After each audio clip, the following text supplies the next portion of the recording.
வெற்றி தலைவரோடு மாநில மாவட்ட நிர்வாகிகள் இருக்காங்க.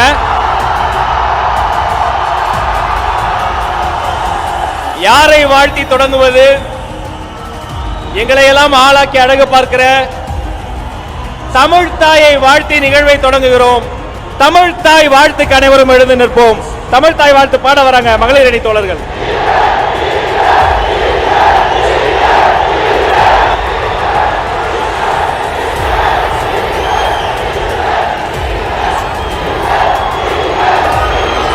அனைவருக்கும் அன்பான அறிவிப்பு. தமிழ் தாய் வாழ்த்து. எழுந்து நின்று நம்முடைய மரியாதையை நமது தமிழ் தாய்க்கு செலுத்துவோம். நீராடும் கடலுடுத்த நிலமடந்த கெடிலொழுகும் சீராரும் வதனமென திகழ் பரத கண்டமிரு